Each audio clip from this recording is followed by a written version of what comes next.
नमस्कार, मैं हूं अनिलेश कुमार। आप देख रहे हैं पुरवैया डीएनए। पटना के संजय गांधी जैविक उद्यान में सुबह सुबह जॉगिंग करने वाले लोग आजकल ये कहते हुए पाए जा रहे हैं कि केंद्र सरकार के 1 साल का कार्यकाल उनकी जॉगिंग की तरह हो चुका है। कुछ खास नतीजे निकल कर नहीं सामने आ रहे, फिर भी रोज सुबह देखिए दौड़ने के लिए लोग भी तैयार रहते हैं और सरकार भी।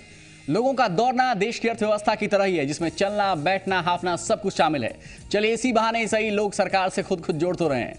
आज सुबह सुबह बीजेपी नेता जनरल वीके सिंह साहब के टीवी पर दर्शन हो गए। कह रहे थे कि उनकी सरकार होम्योपैथी वाली सरकार है, देश की समस्या को जड़ से खत्म कर देगी।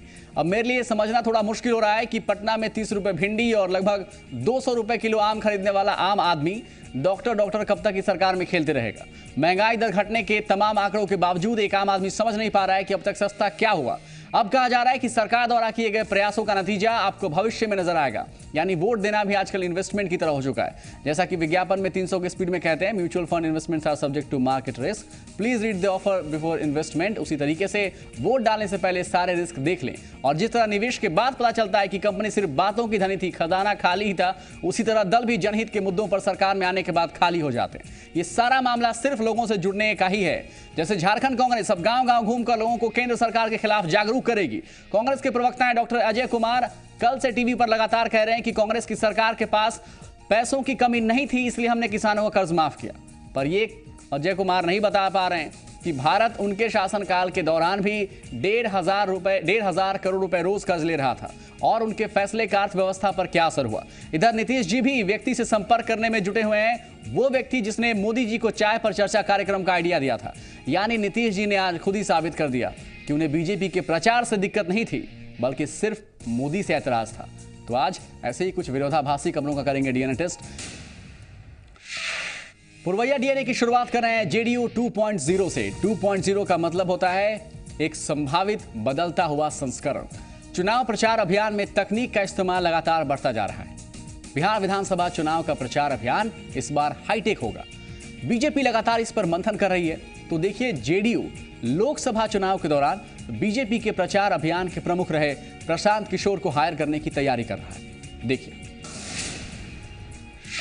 2014 के लोकसभा चुनाव में प्रचार के लिए बीजेपी ने तकनीक का सहारा लिया, नरेंद्र मोदी की ब्रांडिंग की और 3 दशक बाद देश में पूर्ण बहुमत की सरकार बनाई। लोकसभा चुनाव के दौरान जिस शख्स ने बीजेपी और मोदी की ब्रांडिंग की, वो थे प्रशांत किशोर। अब उनकी इस कला पर जेडीयू की नजर है। खबर है कि नीतीश कुमार ने प्रशांत किशोर से संपर्क किया है। हालांकि ये बात बीजेपी को पच नहीं रही है। सूचना तंत्रों में जिस प्रकार से परिवर्तन हुआ है, तो कई प्रोफेशनल एजेंसियां बन गई हैं जो चुनाव के समय में अलग अलग तरीके का काम करती हैं। कोई सोशल साइट पे काम करता है, कोई फील्ड में जाके काम करता है, कोई सर्वे का काम करता है, कोई कुछ थीम्स बनाते हैं।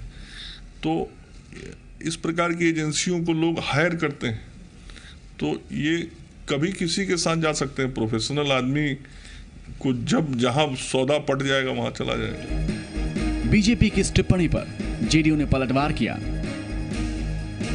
इसका मतलब कि आदरणीय नरेंद्र मोदी जी के लिए पैसा लिया गया, तो आदरणीय मंगल पांडे जी को खुलासा करना चाहिए कि अगर पैसे के लिए काम करते हैं प्रशांत जी, तो वह पैसा कितना दिया आदरणीय नरेंद्र मोदी जी ने।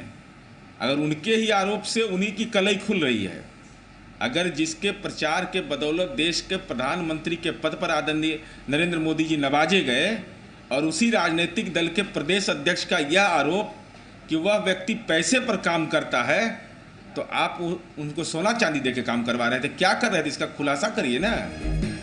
लोकसभा चुनाव के दौरान चाय पर चर्चा और 3D प्रचार से बीजेपी को काफी फायदा हुआ था। इस प्रचार अभियान के पीछे प्रशांत किशोर का दिमाग था। अब उसका इस्तेमाल जेडीयू करना चाहती है। देखना है क्या प्रशांत किशोर जेडीयू का ऑफर स्वीकार करते हैं और नई रणनीति से जेडीयू को कितना फायदा मिलता है। साकेत कुमार, जी मीडिया, पटना। मोदी जिन वजहों से देश में चर्चित हुए, उनमें से एक वजह यह भी थी कि प्रचार करने का उनका तरीका दूसरों से अलग था। प्रचार के नए तरीकों और आधुनिक तकनीक की वजह से मोदी विरोधियों से आगे निकलते गए। अब नीतीश भी उसी दिशा में बढ़ना चाहते हैं। दरअसल मोदी प्रचार में प्रयोग पहले से करते रहे। 2007 के विधानसभा चुनाव में उन्होंने अहमदाबाद की एक कंपनी मूविंग पिक्सल का सहारा लिया। कंपनी ने मोदी मास्क डिजाइन किए। इस मास्क के जरिए मोदी गांव-गांव तक पहुंचने में कामयाब हुए। इसके बाद 2012 के विधानसभा चुनाव में नरेंद्र मोदी ने 3D तकनीक का इस्तेमाल किया। मोदी एक ही समय में अलग अलग जगहों के लोगों से संपर्क स्थापित करने में कामयाब हुए। लेकिन सारी चर्चा चाय पर चर्चा को लेकर है।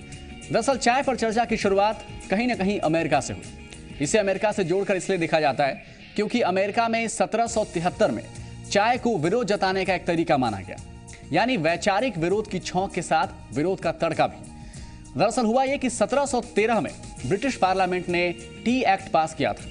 इस टी एक्ट का विरोध हुआ। लोगों का यह मानना था कि उनके अधिकारों का हनन हो रहा है, क्योंकि यह उस संसद में बना कानून था जिसमें आम जनता के प्रतिनिधि नहीं थे, यानी उसकी आजादी के पहले की कहानी है, उनके अपने नहीं थे। इसी विरोध की कड़ी में 16 दिसंबर 1773 को लोगों ने बॉस्टन के बंदरगाह पर ईस्ट इंडिया कंपनी द्वारा लाई गई चाय पत्ती को समुद्र में फेंक दिया था।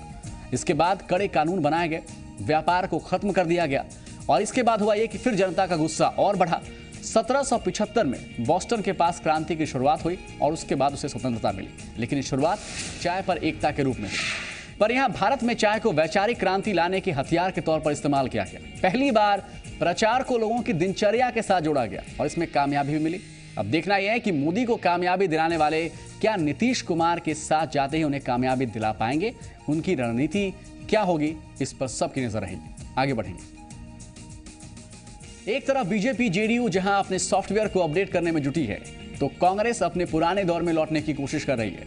झारखंड में गांव के लोगों से जुड़ने के लिए पार्टी ने गांव गांव पांव पांव कार्यक्रम की शुरुआत की है। देखिए।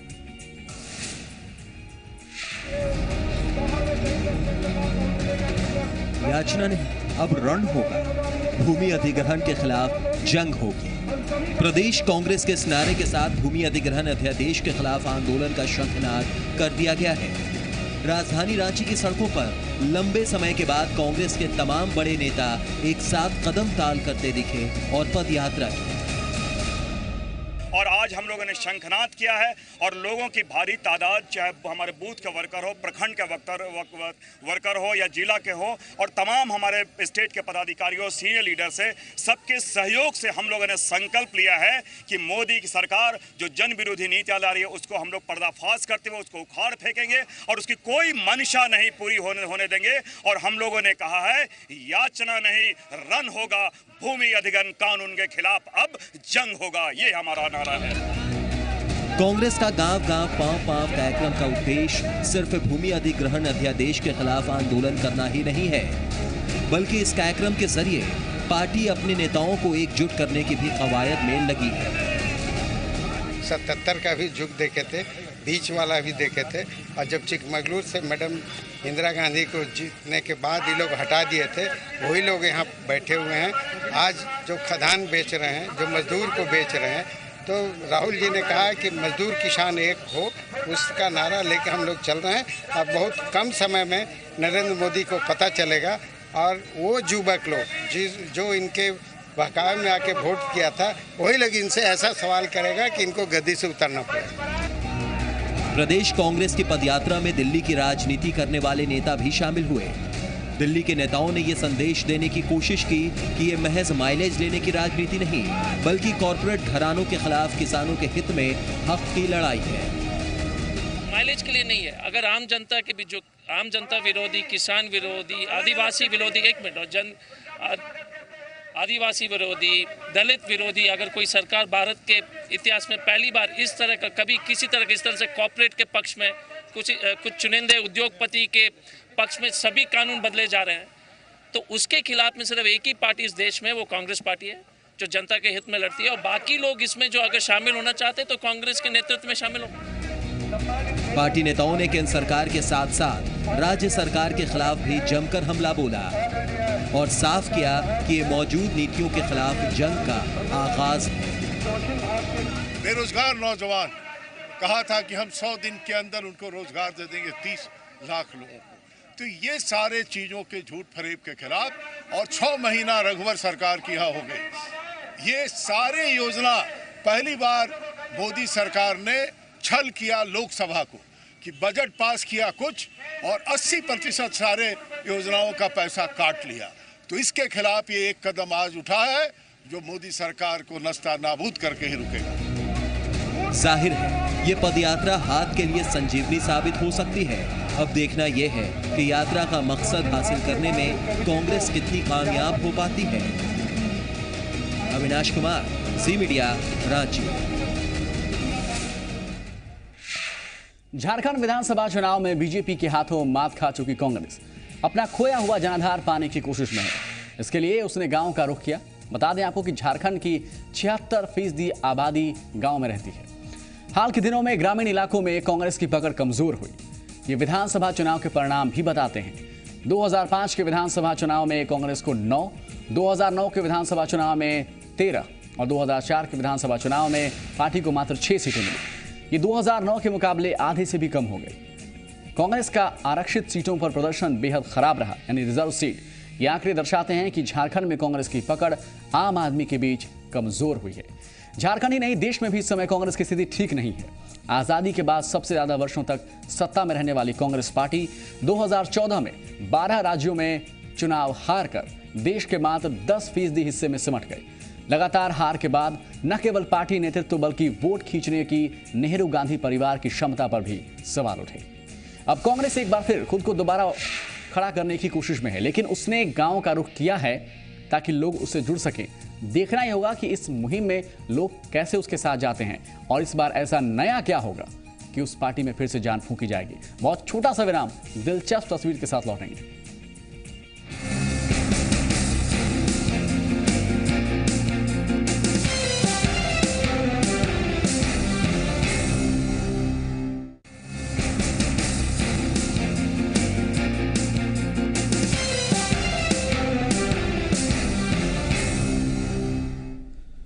और डीएनए में जहां हम नीति, सरकार, भविष्य की बात करते हैं, वहां एक ऐसी तस्वीर दिखी जो बदलाव की उम्मीद को चुनौती देती है। मुझे लगता है कि आपको भी तस्वीर देखनी चाहिए कि इस देश में एक आम आदमी के जीवन में किस तरीके के अवांछित नियम कानून लागू होते हैं। देखिए।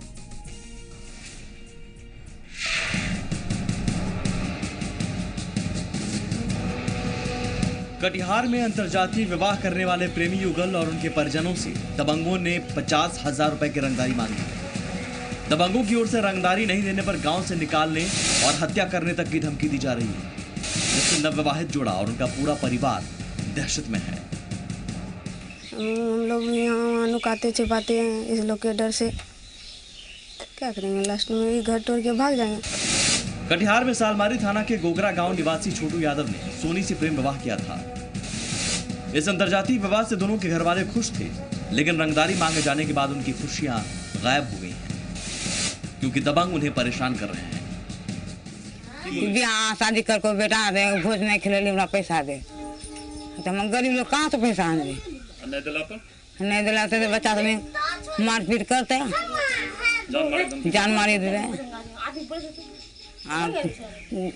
काम करे उसने मालिक को कही कि चलो गोर काट लेंगे, हाथ काट लेंगे, तुमको विदेशी दुकान में काम करने देंगे, यही बोलता है। जब दबंगों का कहर बढ़ गया तो इन लोगों ने पुलिस में अपनी शिकायत दर्ज कराई, लेकिन अभी तक इस मामले में कोई कार्रवाई नहीं हुई है। हालांकि पुलिस का कहना है कि जांच के बाद दोषियों के खिलाफ उचित कार्रवाई की जाएगी। दिनेश यादव थोड़ा मनबड़ू टाइप का आदमी है, लेकिन रंगदारी की बात नहीं है। यदि इस तरह की बात बाद में भी प्रकाश में आएगी तो कार्रवाई की जाएगी। जहां एक तरफ हम सब समाज में होने का दम भरते हैं और चांद के पार उड़ान भरने का खम ठोकते हैं, वहीं समाज के कुछ ठेकेदार हमारी सारी हसरतों पर पानी फेरते हैं और कानून के रखवाले थोथी दलीलें कूटने में लीन हैं। राजीव रंजन, जी मीडिया, कटिहार। एक बहुत ही छोटा सा विराम ले रहे हैं, लौटते हैं।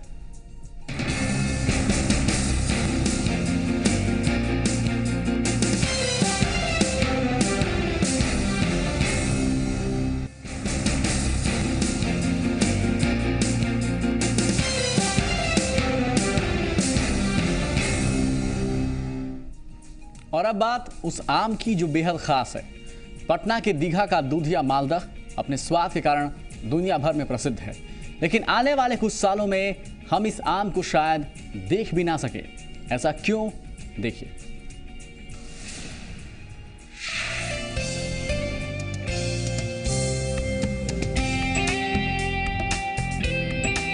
इन आमों को देखकर आखिर किसका जी नहीं ललचाएगा। पटना के दीघा का ये दूधिया मालदा आम दुनिया भर में मशहूर है। खास स्वाद के कारण इसकी डिमांड और कीमत दूसरे आमों से काफी ज्यादा होती है। रेट अभी 300 रुपये पसेरी है 5 केजी। और ये देखिए महंगाई के अनुसार ये रेट बढ़ता है और पेड़ भी कम होता जा रहा है, इसके वजह से इसका रेट बढ़ रहा है। और बगीचा भी जो खरीदते हैं तो उसमें ज़्यादा पैसा लगता है।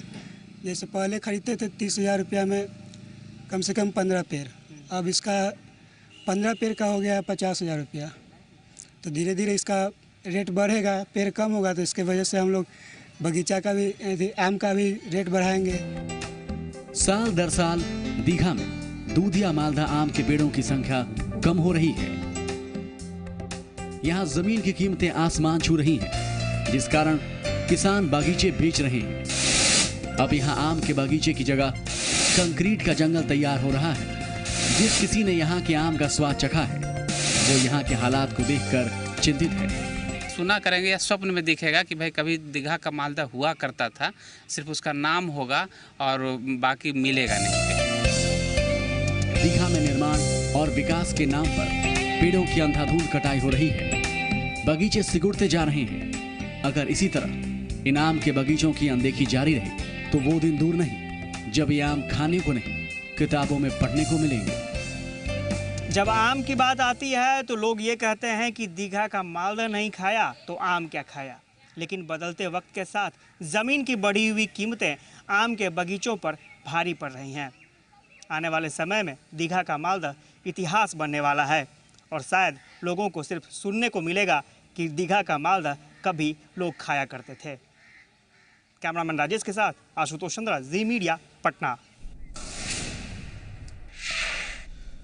फिलहाल आज इतना ही। किसी और दिन इस आम के विषय में ये भी बताएंगे आपको कि इसका इंग्लैंड से कैसा कनेक्शन है। आज इतना ही। दिन देखने के लिए बहुत बहुत शुक्रिया।